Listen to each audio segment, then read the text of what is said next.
I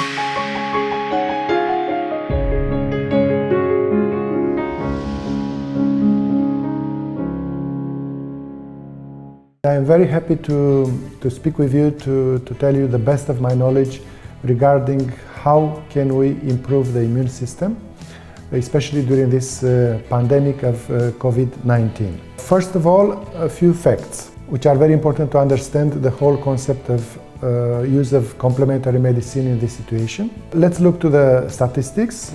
We have more or less 95 to 98% of the population which is infected with coronavirus does not make a severe form, and they survive, they go through without big problems, and only 2 to 5% of them, they may have real problems.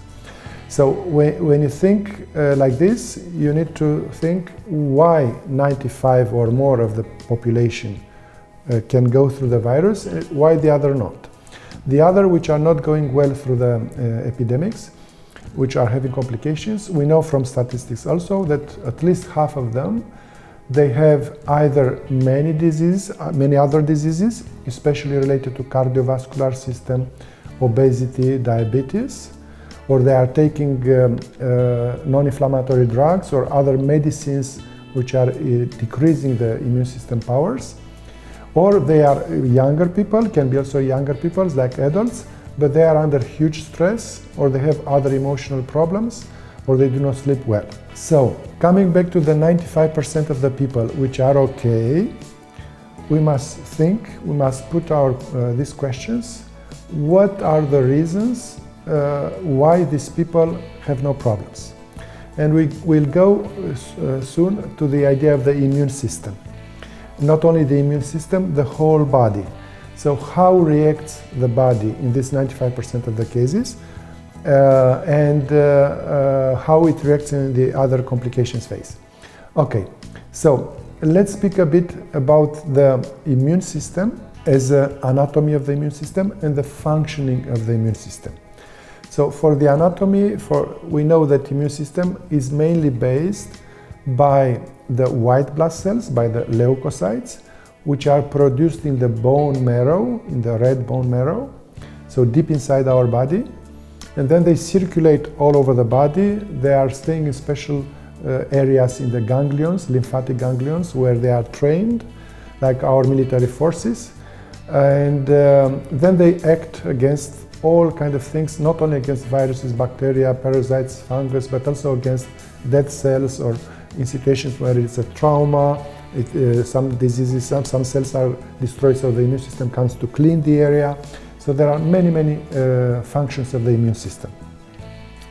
Now, besides the immune system seen as white blood cells, our body has many other barriers. So in the case of this virus, when it comes, the first barrier is the nose. The hair in the nose can be very good. Or when we use the masks, the breathing mask, it's also a physical barrier. Then on the nose and also on the respiratory tract, we have on the mucosas, we have a special layer of mucus and water, let's say, which also does not allow the direct contact of the virus with the cells. Okay, so then we have in the body many other barriers. So the idea is it is not only a biological defense against the viruses, but also it's a physical defense and also a chemical defense. For example, when the virus goes into the stomach, when we swallow, then the virus is destroyed by the acids, by the enzymes which we have in our stomach and the duodenum area. Okay, so let's look a bit on the situations which we have in normal flu. First of all, we have had, as Homo sapiens, as a species, we have had flu many hundreds of thousands of times in our evolution. So let's say that the humanity is 2 million years old. You can imagine 2 million years how many waves of epidemics of flu, bacteria, parasites and so on went on our species. And then on all this period of time, we were able to survive. And who survived? The strongest survived, the ones which have a very good immune system. Okay, so now let's look to a very important thing, which is how the body reacts when it is attacked by viruses, by bacteria and so on. Let's take the example with the virus. When we go, first of all, outside and we get a cold, like we make an activity, exercise, and then we sweat and we are not well protected, or just it's very cold outside and windy, then we will lose a certain amount of heat. And the first reaction of the body is, the body does not want that the cold air comes into the lungs. So the first reaction, normal reaction of the body, is to close, to diminish the penetration of the air in the lungs by just making either rhinorrhea, which is watery nose, or it comes some mucus, or the nose directly. There are special parts inside the nose which are decreasing the permeation of the air. So just the nose becomes, if you want, blocked, more or less. So this is a very clever idea of the body. And also maybe you saw when you are outside in the winter, the tip of the nose becomes reddish. Because red means heat, and the heat warms the nose to protect more or less against this cold air which comes from outside.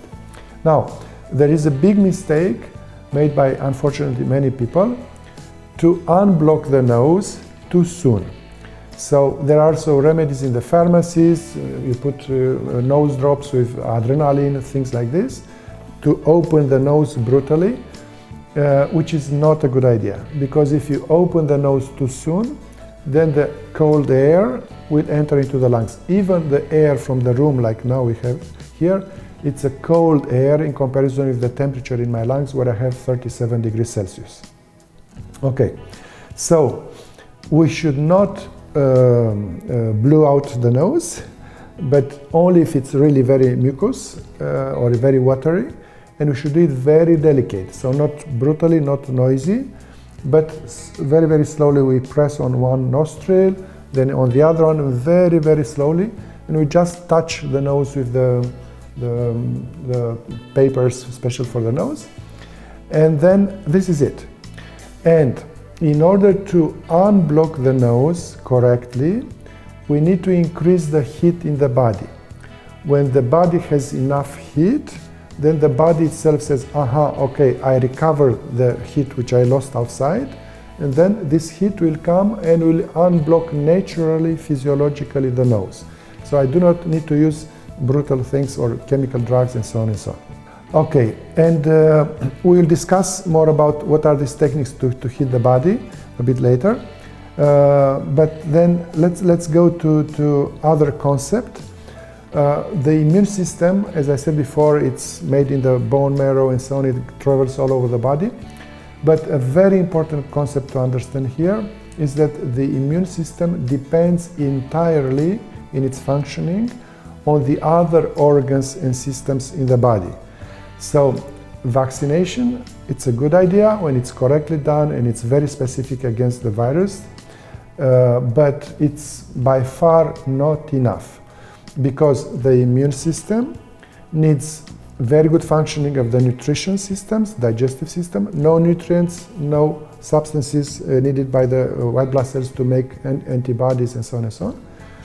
The respiratory system as a whole, it's very important, because if we do not have enough oxygen, the immune system cannot work. The immune system needs huge amounts of oxygen, of energy to be able to function properly. Also, the kidneys are very, very important, because they clean the body of toxins. If the body is full of toxins, then again the immune system cannot work properly. The liver, it's extremely important in all this problematic with the infections, because the liver cleans the body, cleans the blood which comes from the digestive system with the nutrients, and also in the same time liver gives a lot of amino acids and carbohydrates, very, very small molecules, and a lot of enzymes which are necessary again for the functioning of the whole body. Then we need a very good cardiovascular system. We saw in the statistics that most of the people which are dying because of COVID-19, they have severe cardiovascular diseases. And when the heart cannot pump properly the blood cannot go properly also through the arterial system and capillary system because of some fluidity related problems. then the immune system itself is not well nourished, is not well, has not enough oxygen, not enough heat, and cannot work properly. So to summarize all this concept, it's the best concept is from France, the D'Artagnan principle, which says one for all and all for one. So the cells from the immune system works for the rest of the body, but all the cells in the body works for this only single cell. So you need to have always this whole concept to understand how is the best way to treat any kind of viral disease or infectious diseases. Now let's go through what are all these categories of things which are important to the immune system. In other words, I have a concept, I launched it in 2015. It's what needs a cell to be happy. So if we can make a cell happy, then we can make also the tissue happy, the organ and the systems happy.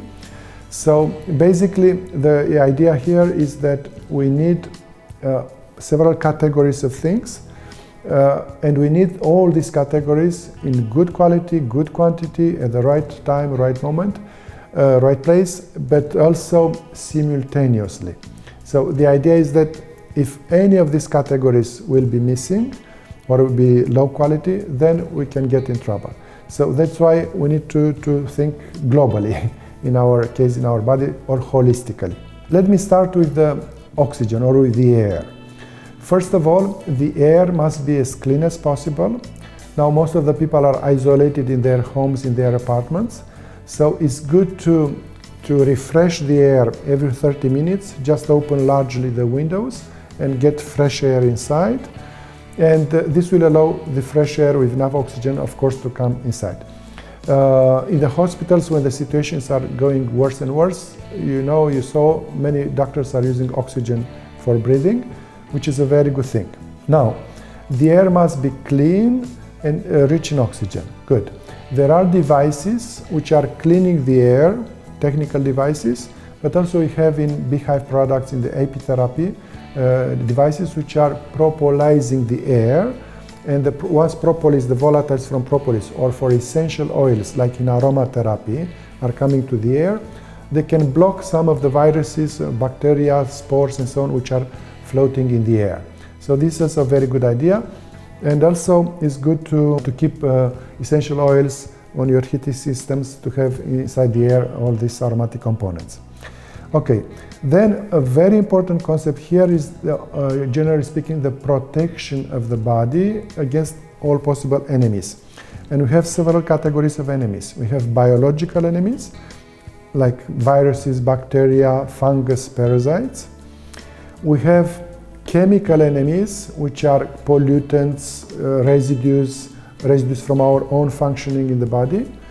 All kinds of pollutants from the water, from the air, from the foods, conservatives, agents, and antibiotics, and so on, so medicinal drugs, and so on and so on. Then we have also physical enemies. And the physical enemies here are excessive heat, excessive moisture, excessive dryness, excessive coldness, and excessive wind.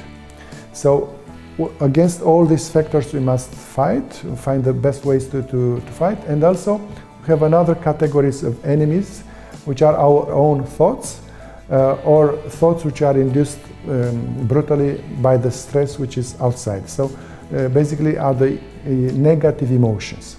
So if we have a lot of worries, dominant ideas, obsessions, or we are very jealous, or we have depression, sadness, melancholy, or we have too much fear, anger, panic, and all these kind of feelings, and also we are too angry, these four kind of negative emotions are disbalancing our mind, and mind goes directly, nervous system works directly with the endocrine system, and both of them works directly with the immune system.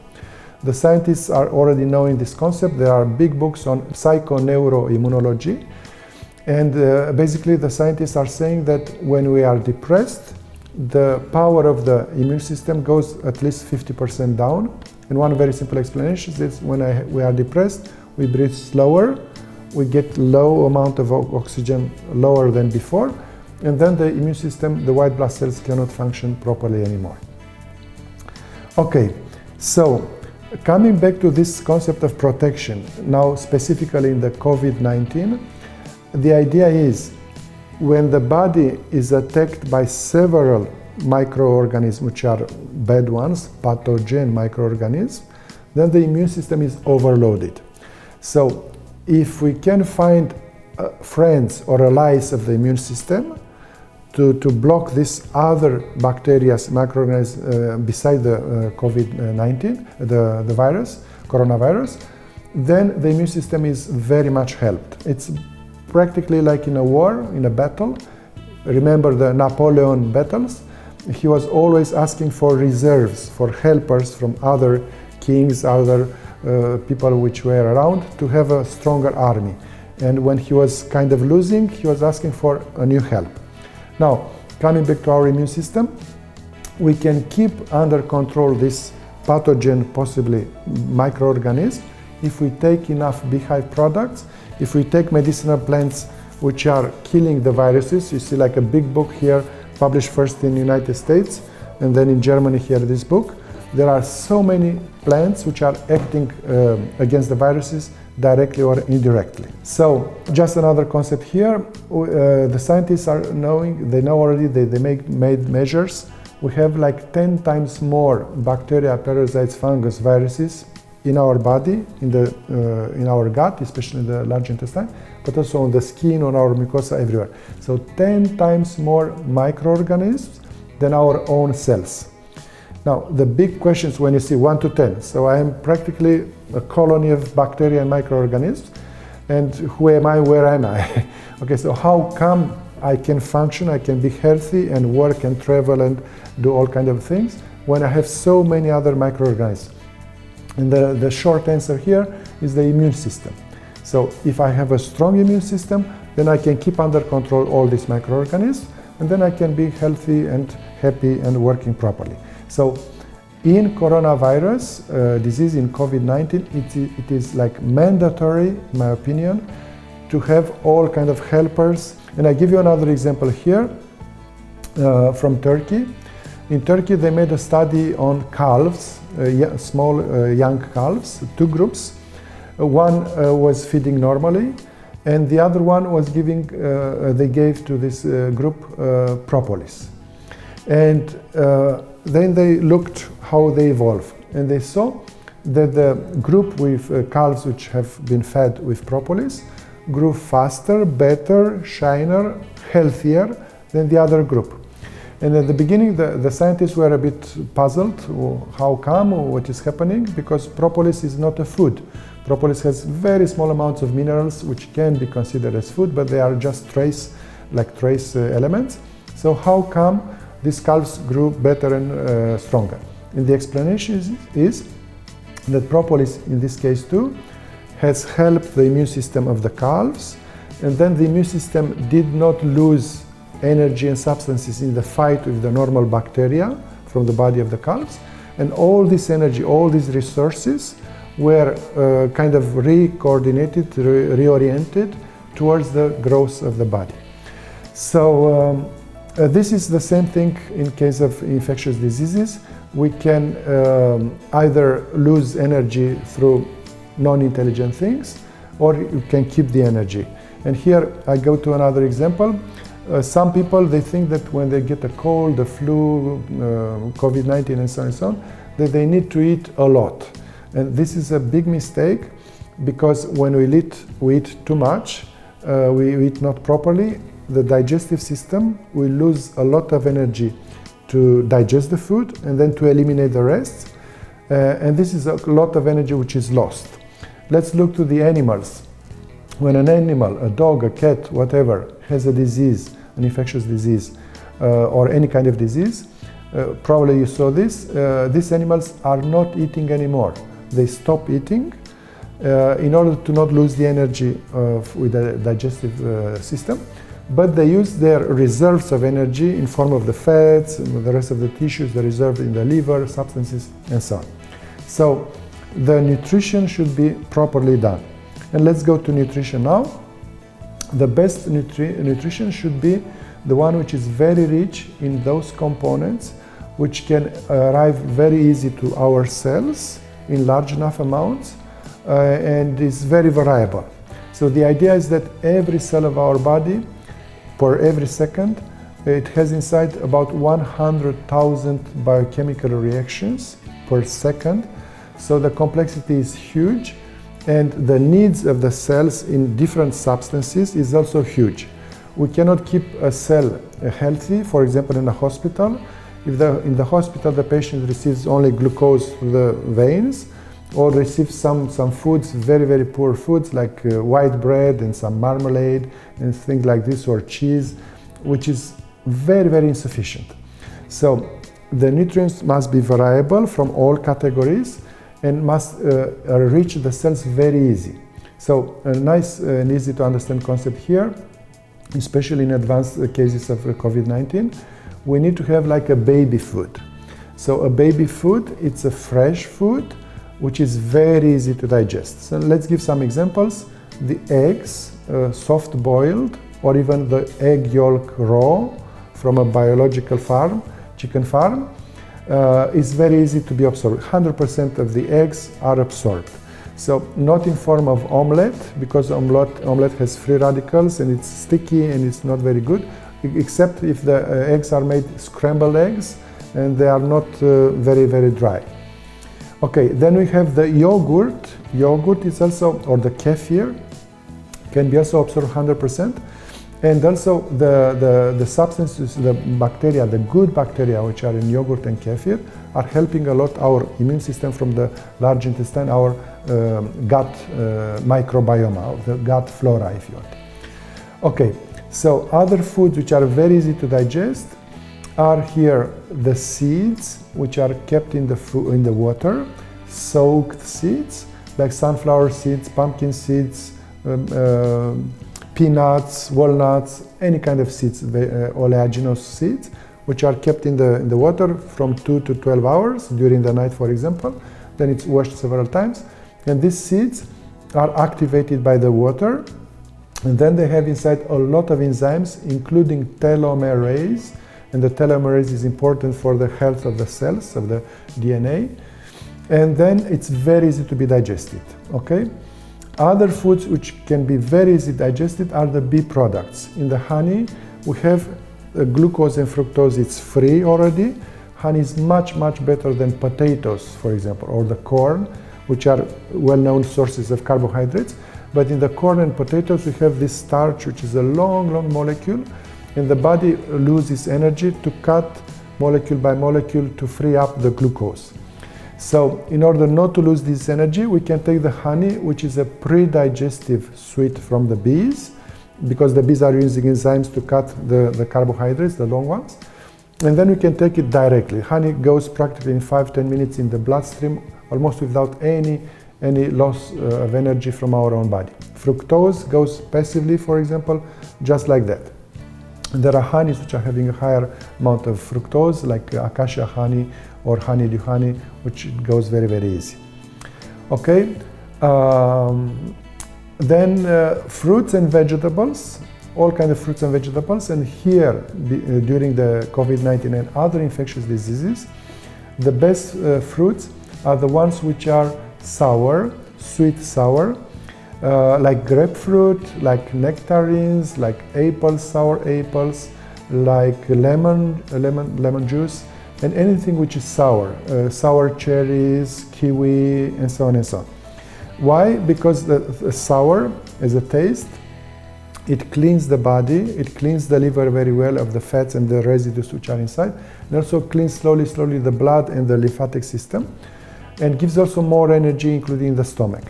So these fruits should be considered and should be taken in a higher amount.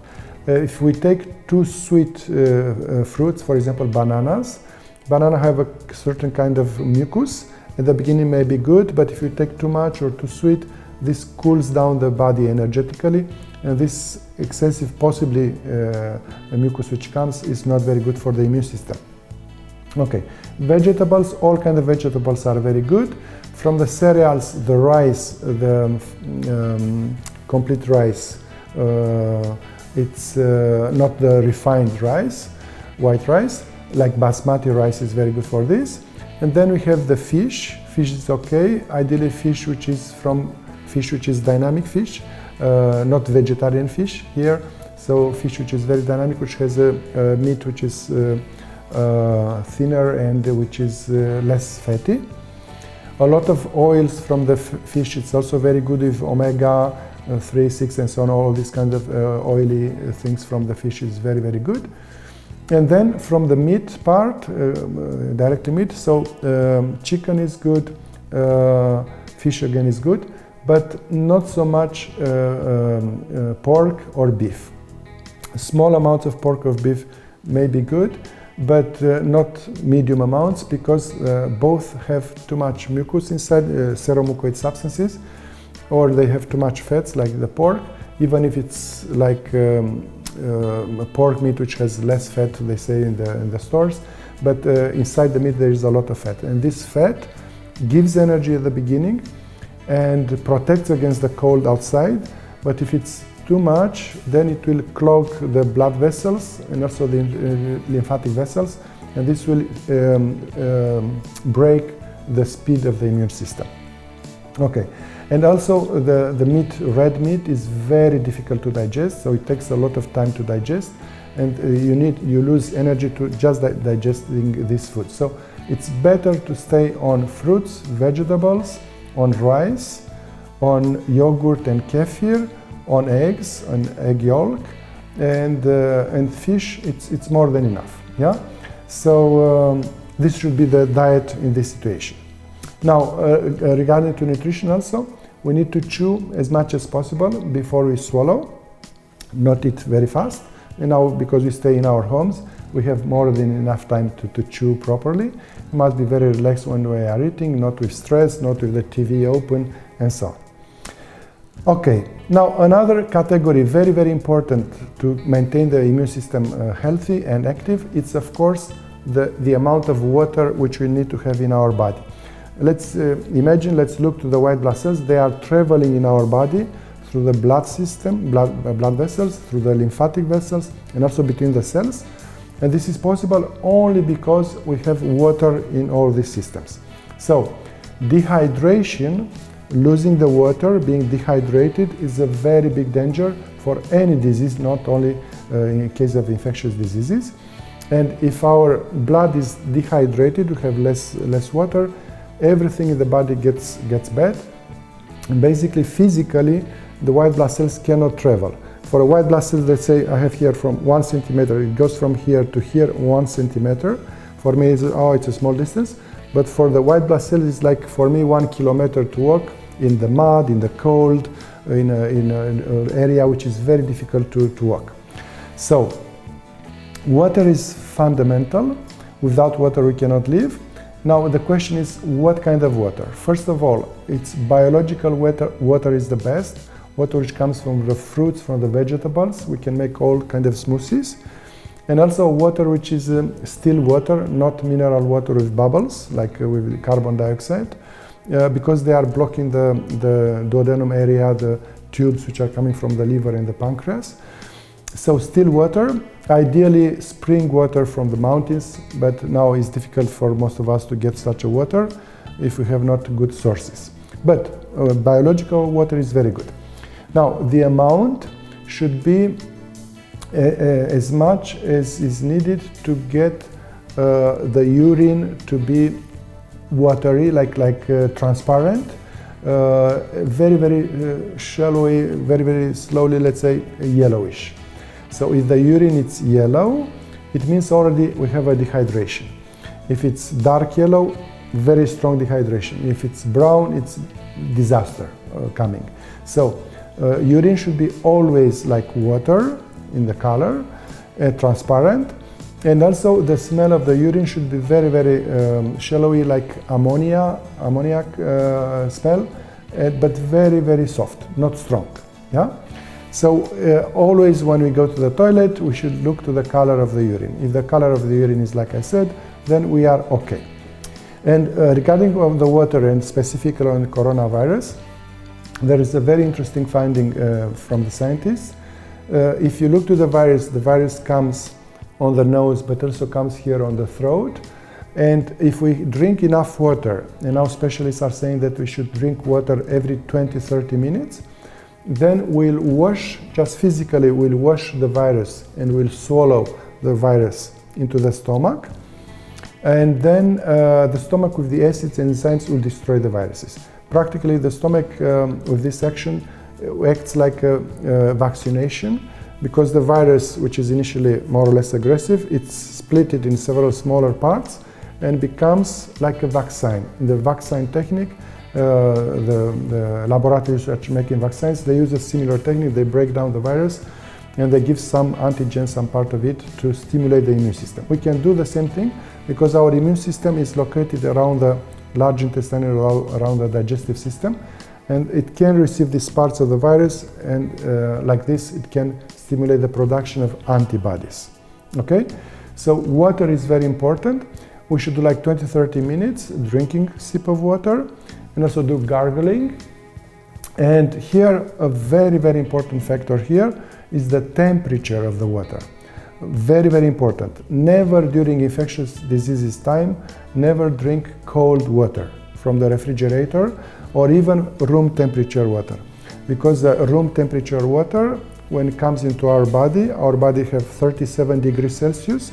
Here temperature is 20 degrees Celsius, so the body will lose energy to heat up this water. We should do like most of the Japanese, Koreans, Chinese, Arab people, which is drinking water with a temperature which is higher than our body temperature. So we take water 42-45 degrees Celsius, not higher, and we drink it slowly to get energy and not to lose energy. Yes?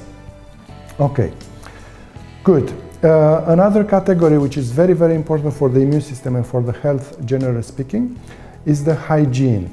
Hygiene means the cleansing not only on the skin, on the hair, like when we take the shower every morning or every evening, but also the internal cleansing.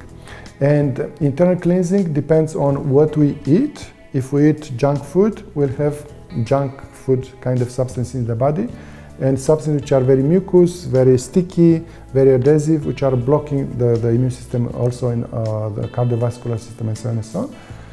And this kind of food is very, very bad for us. So we should avoid this kind of situations when they are accumulated in our body, including in the cells inside. Now, there is another cause of non-hygienic situation inside the body. And this is when we do not have the cleansing which is made by the organs which are excreting the toxins. Like we have problem in the kidneys, then we cannot excrete the toxins which are water soluble.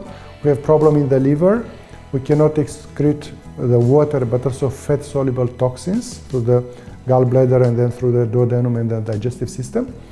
If our lungs are with problems, like we have bronchitis or asthma or many colds in the last years, then the lungs cannot eliminate the volatile toxins. For example, when somebody drinks too much alcohol, he or she will smell of alcohol because the lungs eliminates the alcohol. Lungs are specialized to eliminate the volatile toxins. So, but if we have problems in the lungs, then we cannot eliminate these toxins. These toxins accumulate in the body, then it causes problems. Another thing is that the skin, our own skin, it's a very good organ which eliminates a lot of toxins through the sebum, through the sweating, and the skin should be also healthy.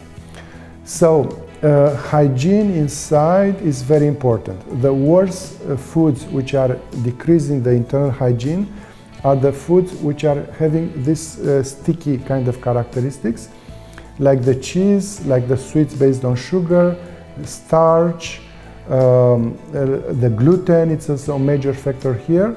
And gluten, because gluten is the protein from the wheat, and this gluten is extremely sticky, and when it comes on the digestive system, it blocks the digestive system, and it creates bloating and so on. But also small parts of gluten can come into the cardiovascular system, then it will block this very, very small tiny capillaries, which are very important because through the capillaries the oxygen, the food, the nutrients are coming, and also the capillaries are cleaning the tissues indirectly by absorbing the toxins. Okay, so gluten is not good. Everything which comes from the cows, like cheese, milk, meat is not good, except yogurt and kefir. But yogurt and kefir ideally should be from the goats and not from the cows, because the goats have a higher metabolism than the cows. They are warmer, they have 42 degrees Celsius, they are normal body temperature, so they are a bit drier. The cows are very heavy, very sticky, very mucous, very cold in comparison with the goats, and also in comparison with us. Our metabolism is much more dynamic than the ones of the cows. So avoiding this kind of foods, which will allow the cells to be cleaner, because when large molecules from cows are coming, or from the porks, then can enter to the cells area, but they will clog, they will block this area, and this area will become muddy inside the cells and outside the cells. And once you have like a muddy area with blockades, then everything goes upside down. The immune system is blocked, cannot penetrate there, bacteria can multiply, for example, like in borreliosis, and then you get a lot of problems, including cancer, can come much easier in such tissues because it's a lack of oxygen, it's too much acidity. Okay, another very, very important category for the immune system, and we see this nowadays through this pandemic. We see that sometimes even doctors or nurses or young people are getting the complication, are getting the infection. And the explanation is that they do not have enough sleep, good quality sleep, enough good relaxation.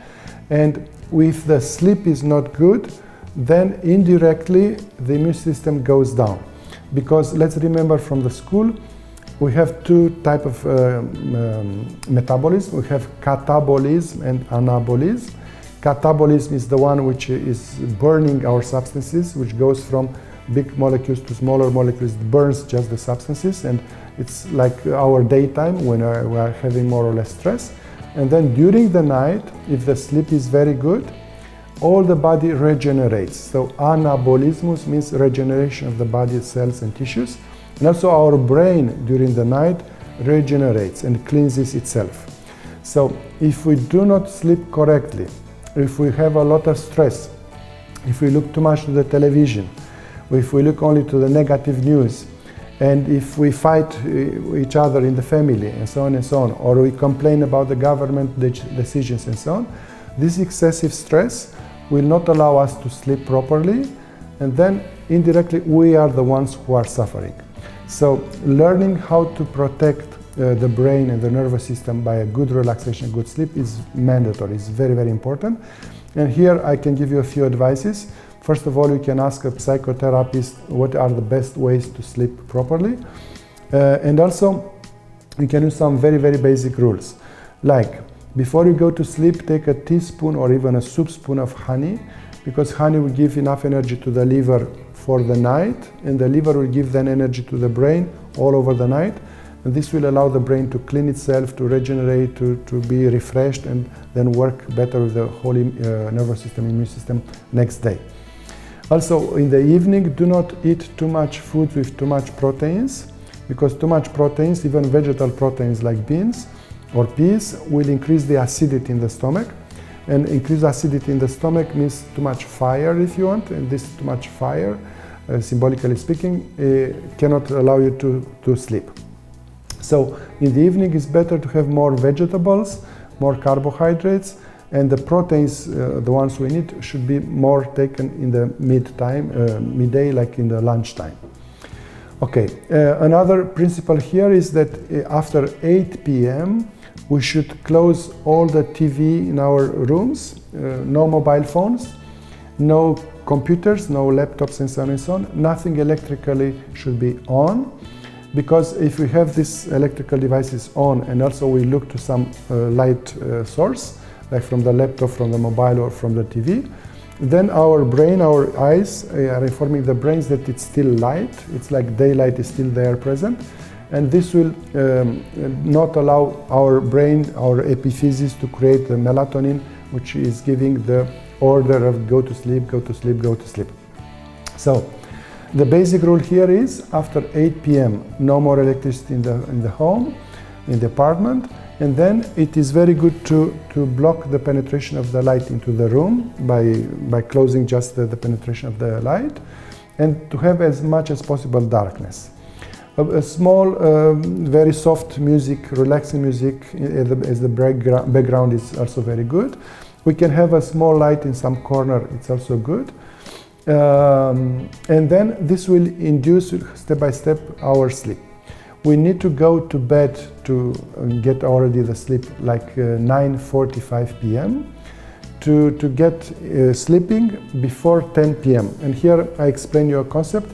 At 10 p.m., let's say this is the clock, you see a clock, and this at 10 p.m., from 10 to 12 p.m., midnight, 2 hours from here are valid, are having the same quality and importance for the body like 4 hours after the midnight.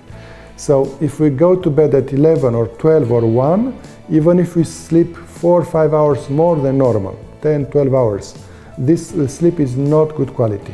And we wake up like fuzzy, and the nervous system will not be fully recharged. So it's much better to go in bed like 9:45 and sleep 8 hours until 6 a.m. Next morning at 6 a.m. we are full of energy and we have our brain very clear and we can do things much faster than in the evening. Okay? Then the temperature inside the room where you sleep, normally the temperature should be like 18, 19, 20 degrees Celsius, but in case of COVID-19 and any infectious disease, the temperature of the air should be as high as possible, like 26, 28 degrees Celsius, because these people, they need energy. It is a big mistake which is made unfortunately in some of the hospitals.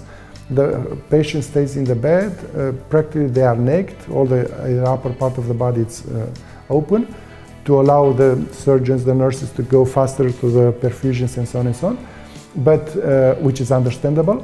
But people being like naked, they lose a huge amount of energy through the heat, just radiation of the heat from the body outside, and they are not well protected because a colder body means a body which has a low immune system.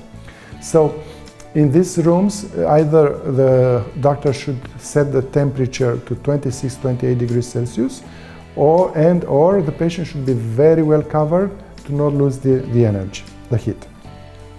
Okay, then it's another thing here about the regeneration. Now, when we get a wound, if the wound is quickly healed, then we are okay. Imagine some situations when you get this wound, you are in a tropical forest, somewhere in a tropical country, where it's a lot of humidity and a lot of bacteria possible around. And when this wound is not treated very properly, quickly, then it can get into an infection, which will give a very big disease.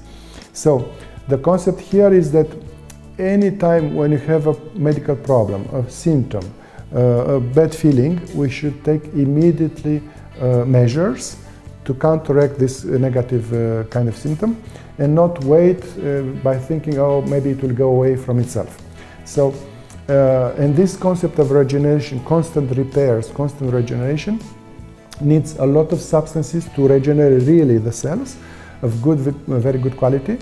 And then this means that our nutrition must be very good with these foods, like I said before, baby food with very small molecules, and then like food for babies. Okay, and then these nutrients should arrive to all the cells in the body through a very good blood flow. Okay, so in this regeneration story, the liver is the most important organ. He is specialized in regeneration. So the liver should be well protected. So no alcohol, no smoking, no stress, no anger, and things which are affecting the liver. Now another category which is also mandatory to get the health and to maintain the immune system properly is the nervous system itself. So nervous system is attacked by several things. First of all, by the stress. Too much stress, like I said before, too much worries, too much sadness, too much fear, too much anger affects the nervous system directly. Then the nervous system is attacked constantly by too much information. If it's too much information coming, too noisy music, too much television, too much too much information is not good for the nervous system, especially if we do not sleep enough to regenerate, to recover. But also, very interestingly, lack of information. If it's there are experiments, the people they go into caves under the ground in special rooms, and they have no sounds, no light, no feelings like heat or cold, and they float on special beds. So when there is a lack of input, lack of information, lack of stimulus, the nervous system goes crazy. So you need to have here a balance. And this balance can be obtained if you have a harmonious life with less stress, a lot of sleep, a good regeneration, and if you know how to stimulate a bit the nervous system.